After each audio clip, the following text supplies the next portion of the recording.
Good evening, everyone. This is Master Coach A coming in live from Decaf Coffee Republic, the home of certified life coaches here in the Philippines and soon to be global.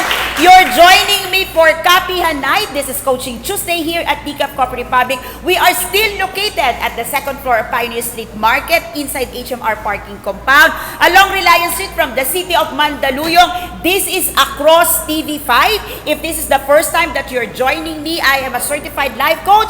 Okay, there are two things that I do. Number one, I represent as a global partner the Life Coach Training Institute, now known as the Global Institute for Coaches and Entrepreneur. We are based in Dallas, Texas, USA, and we are operating in the Philippines. And so far, by far, we are the only institute doing international face-to-face certification here in the Philippines. So just in case you are in the season of your life that you are ready to make a difference, okay, try on a platform, learn on a platform, learn the skills, monetize the skills, okay, that could bring a difference in this humanity, in this world. I invite you to look into our certification program. Get in touch with Coach Rizel, 0917-586-1661.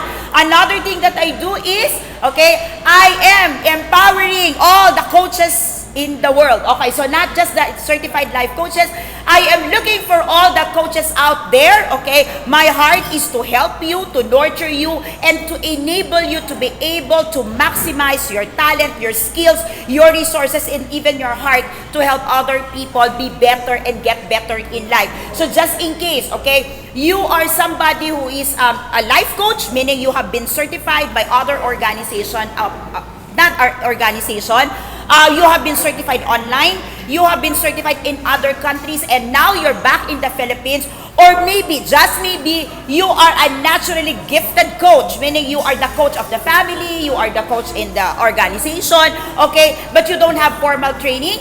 I invite you to visit, okay, Life Coach Philippines, Coach A or Coach A coaching community, or even better, come and visit Decaf Coffee Republic and allow me personally to help you nurture that skill that can make a difference in every other person that you can meet, every person that you can meet along the way. You're joining me for Kapehan Night. Kapehan Night is our community night, and this is free. So if just in case in the coming Tuesday, okay, and I have another talk every Thursday, that's Coaching for the Soul. This community night is a free session. It is a free coaching sessions brought to you by Decaf Coffee Republic. We do this, okay, to inspire people and help transform lives. Okay, so Kapehan Night is a session, weekly session where we talk about life, money, career, relationship, anything under the sun, including the sun. But tonight, we're going to be talking about change. Who wants change? May nag-isip ba? Teka, bakit change? The title of tonight's talks is what?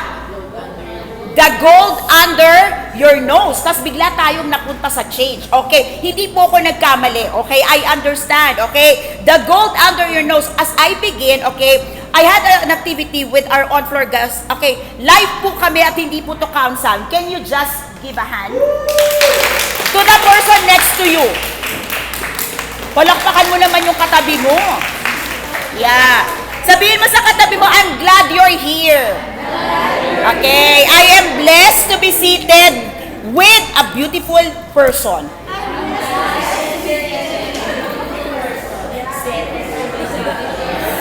Accepted? Beautiful ba yung person? Okay, at kung ikaw naman yung sinabi ang beautiful person, anong sagot? Thank you! Beautiful din ako. At ikaw? Alright. Take a moment, okay? As we begin, can we take a moment to give ourselves a tap on the shoulder? Come on, tap your shoulder. Tap your shoulder. And if you feel comfortable, hug yourself. Come on, hug. Maybe you've been missing a hug. Real hug. Yeah. Okay, so maybe, okay, it's been a long time that nobody really tap your shoulder and give you a pat and say, great job. So tonight, give that to yourself. Great job. So sabi ng self, anong ginawa mo? Nandito ka, di ba? It's a learning opportunity. It's a learning time, so it's a great job for you to be here seated. You could be in any other place in the world today, but you have decided to make an investment of time and money to be here, okay? To me, More than the money of coming here, buying your food, it's really the time that's valuable for you to be seated here. Ang hirap kayang gawin yan, especially for those of you who would brave the traffic like us all the way from the south. Sino yung mga galing sa south dito? Oo, di ba? Ang husay. Ang husay talaga. But, okay, I learned not to complain because I realized that our people until at this moment will travel and walk by foot for kilometers just to attend a class. How's that? Diba? Merong tumatawid ng pampang ng dagat. Diba totoo yun? Diba? So, for us to be seated in a traffic for 2 hours, 3 hours, well, it's supposed to be a blessing and a pleasure if somebody is driving for you. So, thank you for my husband so I could at least take a sleep and relax and rest. So, magandang gabi ulit sa inyong lahat. Are you happy to be here? Yes! Okay. I want to start the night on a high note because, okay, many times there are countless of things that exist in our lives and we don't know. And if only we know they exist, life would be very, very beautiful. Okay? So the title of the talk tonight is The Gold Under Your Nose. I asked my on-floor guests, and if you're watching, if you're joining me for tonight online, okay, my question was, okay, can you give a mental picture, can you imagine, okay, what's under your nose? Without looking at the mirror. What's under your nose? Yes, what's under your nose? Can you imagine, can you picture really what's under your nose? It's funny because that's something that you're supposed to be knowing, right? But most of the time, under the nose is something that we can touch, all right? We can imagine, but we really cannot see, all right? In the same breath, in the same token, all right? Our home, our personal closets, maybe our car, okay? Have a lot of things that maybe, just maybe, are categorically the white elephants. What are white elephants? These are big items in terms of space, in terms of value, in terms of sentimental dent in our heart that remains in our closets, that remain in our home, that remain to eat a space in our lives, but is not serving a purpose. Okay? So, how many of you here have a lot of white elephants in your life? Okay? So, I start. My son, yeah, my middle child loves to collect a lot of things, okay? I used to, okay? So, I used to until I realized that none of this I can bring in my grave, okay? And some of the things that I keep as white elephant will just magnify the loss in my life than what I have gained through the years. We are just starting, okay? So, I asked my on-floor guests, also if you're watching right now, okay, to come up with 5 lists. Okay, I called it the 555. Coach Candy, can I borrow your list, please? Okay, so this is the toolkit, okay, the elephant. And then I asked my guests to come up with 555. 5 lists, okay, of items that inside their home, their houses, that been there but not in use. 5 items in their personal closet. Thank you so much. Okay, meaning they own it personally, been there, but that also particularly and purposely being in use and serving its purpose. And of course, the last 5, the third segment, which I think mas maraming sumagot, would be 5 relationships na walang silbi. Ops! Ibig lang pong sabihin nun, not in use. Oops! Ang sakit naman nun, ginagamit bang relasyon? O, kalma lang po tayo. What I mean to say, every relationship have a purpose in our lives. Come on now. Okay? We nurture relationship for a purpose, a reason, and a timing. And how many of us keep relationship on the bank? Ibig sabihin, on the side, on the shore, when they could have made lives better for us. Okay? So, maybe, just maybe, okay, the 555 or the countless of 555 in your lives are the gold under your nose that you cannot see, or they are the trash that clutters your brain. That's why you cannot see the real gold path. Interesting to begin and to think. Okay, let me dive into my main point. The reason why I asked you to start with that is because in life, many of us wanted to change. Who wants to change? Who wants something change? Sometimes your face, you want to change your face, right? Yeah, how many of you have a curly hair and you had it straight, black and you had it color, curly and you had it, you want to change? Your color, your complexion, okay? Kaya ng whitening soap, di ba? May whitening lotion. Okay, how many of you have something in life today that you want change? Gusto mo siyang magbago? Okay? And you have tried. It worked at once, sometimes, and then it revert back to its original look. Connecting? Alam mo yung sinubok mo naman talaga. Tinry mo naman talaga. Kaya lang, after a while, anong nangyari? Nagbalik bahay pa rin siya. Meron? Okay. If you are watching, you can give me some emoji. If you're on floor, kindatan mo na lang ako. Kung hindi maitaas yung kamay. Okay? All of us want to achieve goals in life. Agree? Connecting? To lead better? To reach further in life? Every one of us wants to improve. To improve means to change. To be transformed. Right? Okay. And these are double intentions. Agree, disagree. Okay? Oh, Coach T and Christina. Hi to Coach A and to lovely coaches in the house. So all the lovely coaches in the house, say hello to Coach Christina. We miss you. Okay. These are all noble intention. We have the desire to learn, to grow. And how many of us here, we want to have this impact in the world? Okay.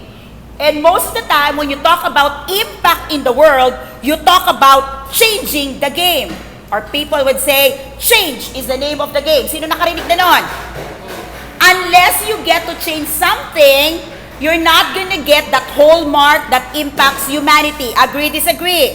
Agree. Alright. But how could it be that you could make an impact by changing something if just under your nose, you cannot change things? Have we ever thought that despite all the strong urges, desire, and great intention, often we don't succeed? Who can connect? Para sa katabi mo na lang, hindi para sa iyo. Ayokong tingnan di ba?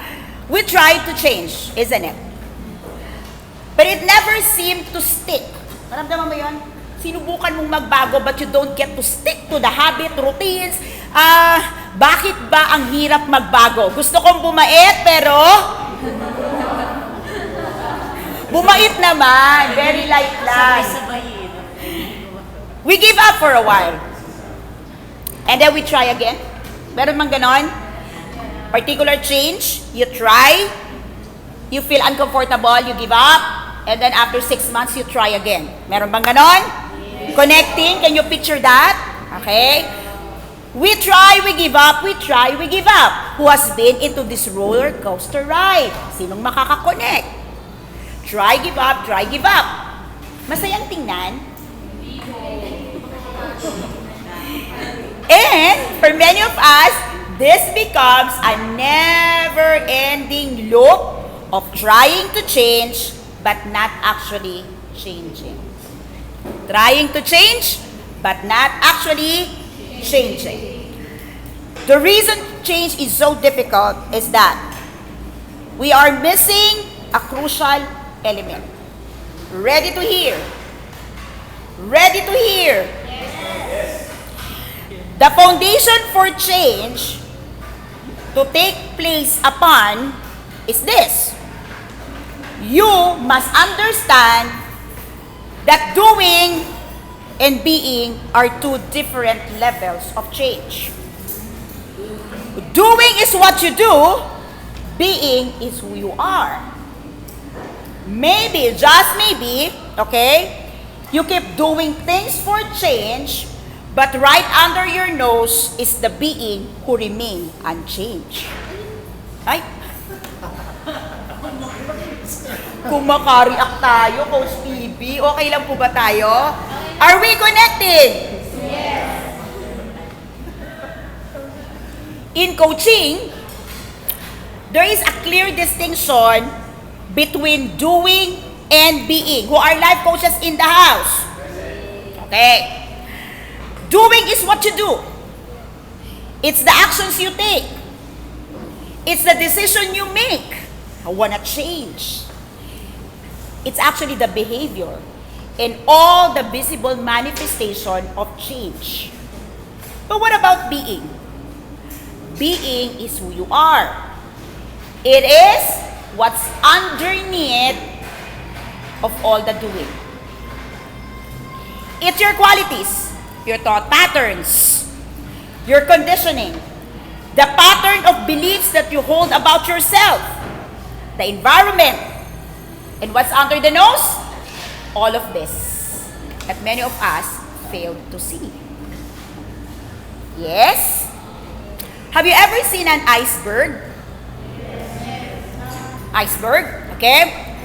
It's said, okay, that when you look at the iceberg, only 1% of the iceberg can be seen by the human eye or the naked eye or on top of the water, sea level. And that 1% is what we call the doing part of change. That is the behavior. That's what we see. Parang ang bait naman niya talaga. Parang yung mga ginagawa niya kabait-bait. Pero yung epekto, hindi mabait. Come on now. 99% would be the being. Their values, your beliefs, your assumptions, and your worldview beneath. That's who you are. Now, have you ever considered and think of the things you try to change by doing, but your heart remain in the same old posture? Ayoko nang malate, gigising ako ng maaga, alarm clock 1 hour ahead. Pero sa puso mo, buwisit na trabaho talaga to. Bakit kailangan gumising ng maaga? Connecting, and then the alarm clock goes on, and you snooze it 10 times to 20 times. And your 1 hour allowance is gone before you knew it. Who can connect? Can you connect? When we set to make change, normally we attempt to do it on the doing level. Na-try mo nang magbago? Anong una mong binago?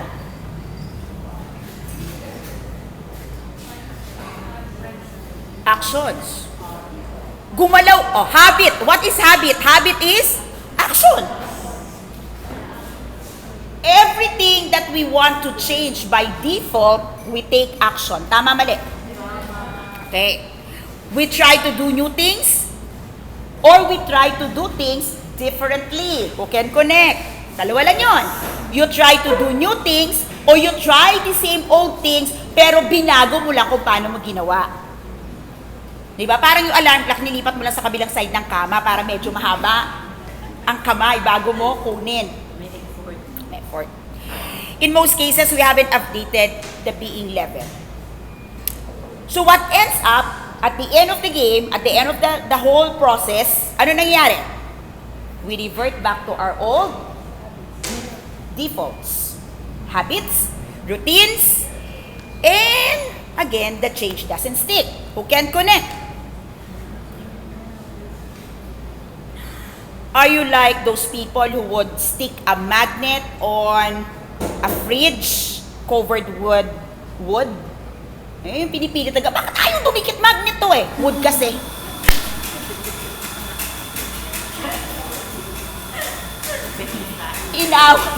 Inaway. Ano ba to? Ano ba tong magnet na to? Bakit? Wood. Hindi kasi didikit yung magnet sa wood. It is bound to fail.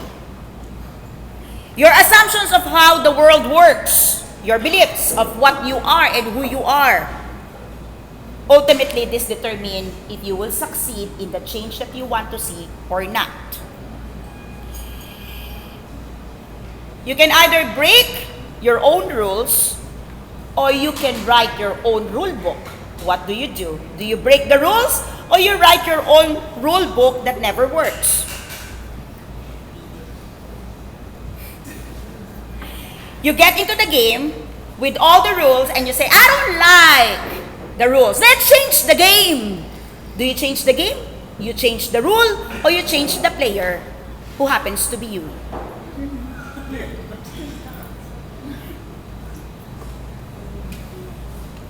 You can address the change either by doing or you can address your being. You make a choice. Now, let's say you want to be more organized. Sino dito yung sinabi mo talaga, alam mo, kailangan ko talagang ma-organize tong buhay ko, yung mga gamit ko, yung closet ko. Sino? Dali, taas ang kamay. Because things are not so organized, I don't feel I'm in control of things. Max. Okay? So to solve the problem, how many of you have bought organizers? Baskets. Okay? Color pens. Diba?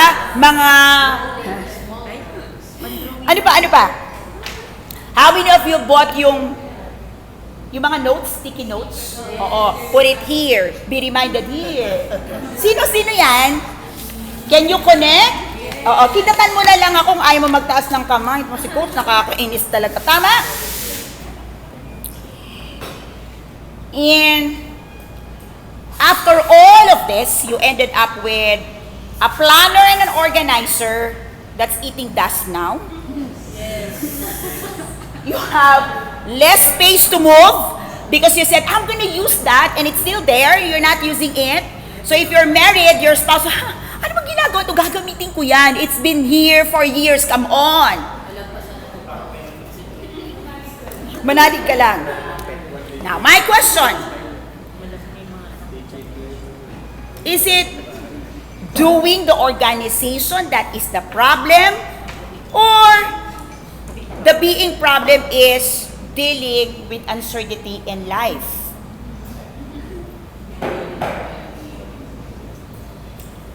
Ano ba talaga yung problema mo? Kaya ka ba talaga nag-organize chuchu dahil hindi organize ang mga gamit mo? Talagang hindi ka organize mag-isip.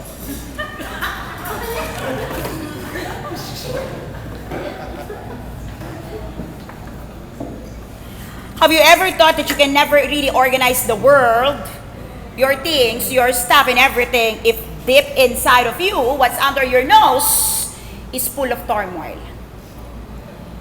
The way you look at your things, the way you look at your stuff, the way you look at the things around you is actually a reflection of what's happening under your nose and inside your heart. Ang sakit naman ito. Okay, gaanan natin. Who wants to delegate? Para lang alam mo yung gumaan naman yung buhay ko, i-delegate ko talaga to eh. Come on. Huh? How many of you have experienced the feeling, if you're a boss, if you are, somebody in a team and you feel that, if only I could delegate more, life could be easier. Who can connect? Sino dito nag-isip ka ng sana nakapag-delegate ka more? Alam niyo po yung delegation? Ano po yung delegation? Baka kasi hindi alam yung delegation. Hindi pa sa trabaho. Kayo, mali naman. Ang pangit eh. Ipapasa yung trabaho. Hindi po. Oo, ganito. You have an responsibility, there are tasks, there are projects that you want, to share with other people so you increase the productivity of the team, of the group. Tama? Okay, delegate. Okay. So if you are in the organization, you hire more people. If you are in a team, nagtawag ka pa ng maraming team. Kung ikaw naman ay sa bahay, nag-hire ka ng maid. Ganyan. Tama ba? Okay. Now think about it. What if all the people you hired, you invited in the team, you still monitor them minute by minute, hour by hour? What if you feel that the less you do, the less significant you become? What if problem is not really delegating, but the problem of your subconscious need to prove your self-worth by doing things beyond what you can take. So is it delegating or your unconscious or unconfessed truth that you want to be significant by the things that you do? Is it doing or being? Pwede pa kayo? Meron pa isang example eh.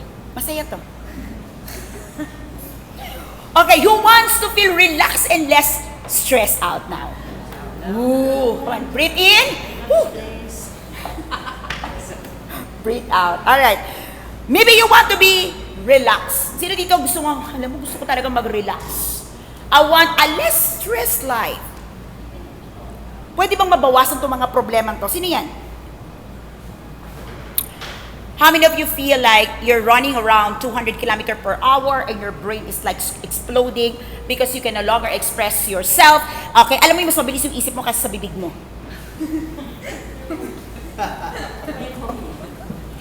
Yes? And you can't chill out.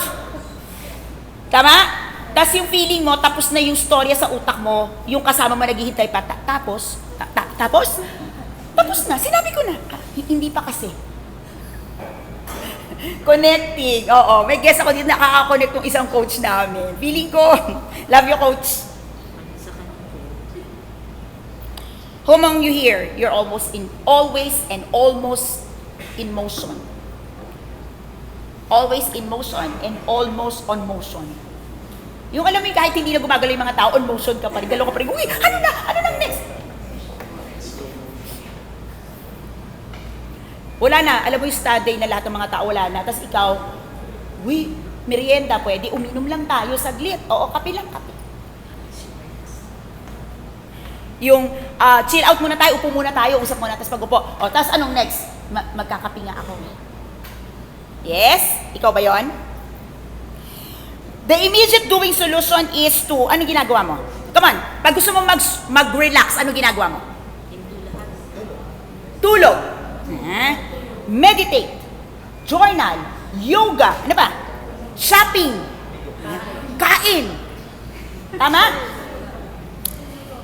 But have you ever realized that you can do everything to chill out, but there is this nagging voice that tells you, "Uy, you're not being productive. Ang dami pang gagawin. Anong inuupo-upo mo dyan?" Sinong guilty? Kindat na. Smile na. That's because below the surface is the identity that is tied up to your productivity.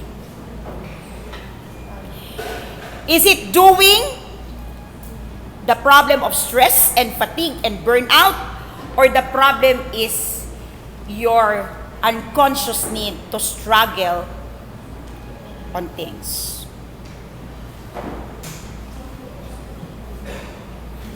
Have you met someone? Hindi ikaw yun eh, kakilala mo lang. Not you, who struggle about anything and everything in their lives. Pag kalmado, wala ba tayong gagawin? Pag maraming ginagawa, ang dami-dami naman ginagawa. Do you know someone who struggle about anything and everything in life? You call them toxic. Well, maybe, but I want to call it struggling and addicted to struggles. Struggling and addicted to struggles. Sabi nila, there are people who are addicted to pain. But you know, some people struggle and they don't like the pain. They just love the thought that they struggle about anything and almost everything. Masarap lang daw mag-struggle. Kasi may challenge. May kakilala ba kayong ganon? The being solution to all of this being. The being solution to all of these things is actually quite simple. Would you like to hear the solution? Yes. Dalawa lang to. Simple lang to. Chill lang. Number one, to figure out what is important to you and what you're about to take into consideration as important. Number 2, to be okay of who you are and where you are right now. Simple? Simple? Hindi. Hindi. Madali siyang sabihin pero hindi yan simple, coach. Yes, it's simple but it's not easy. I admit. And you know what makes this even harder or challenging is this. Can we be okay not knowing about the future? Can we be okay not to move fast and love the traffic? Can we be okay and say, I'm not gonna struggle anymore?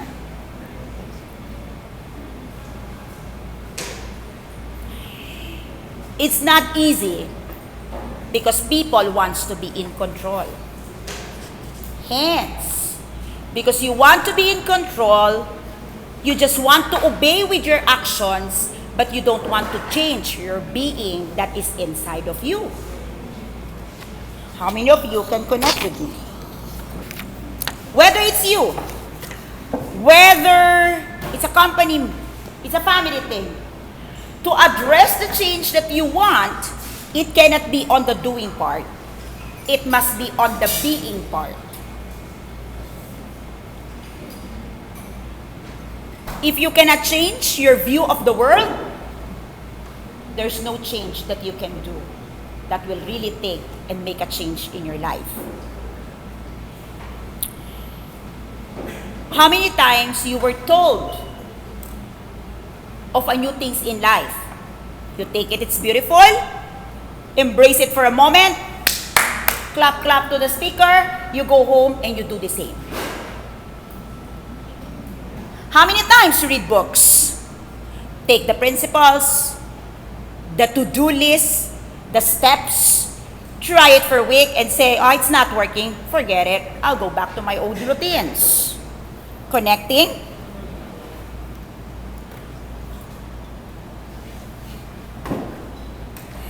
I want to read this from Marcus Aurelius. I want to read it word by word because it's really beautiful. He said, today I escaped from the crush of circumstances. How many of you have been crushed by circumstances? By failed relationship?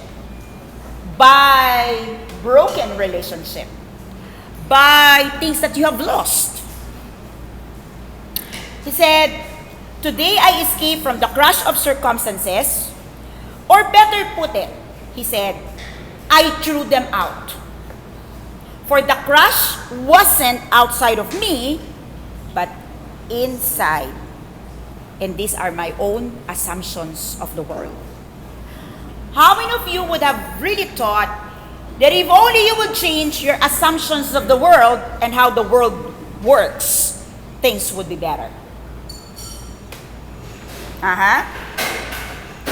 So what is the white elephant in the room? Or maybe I ask, what is the gold pad under your nose? What's under your nose, okay, they said is something that you cannot see but exists. More so, have you ever really realized that there is a gold path in your life? Meron ba dito nakakita na ng gold path? Sa loob ng bahay mo. May picture ka ba ng gold path? Di ba uso yung selfie ngayon eh? Do you have a picture of a gold path? But there is a gold path under your nose. All the change that you want to see in your life is inside that gold path. That is under your nose. Meaning, you don't get to see it, but it exists. So where is the gold path? Where is the gold path? At hindi na kami sumagot. Where is the gold path? The gold path is your heart, not your mind. It's your heart, because it is the heart that bloods, that pump, the heart that provides the blood for everything for the every organs in the body to make it work. What's inside your heart? Do you crush the assumptions to escape your circumstances? Or will you allow circumstances to forever crush you because of your assumptions? You've got a choice, but know that there is a gold path under your nose. I call it the heart. Good night, everyone. This is Coach A. I'll see you on Thursday. Bye-bye!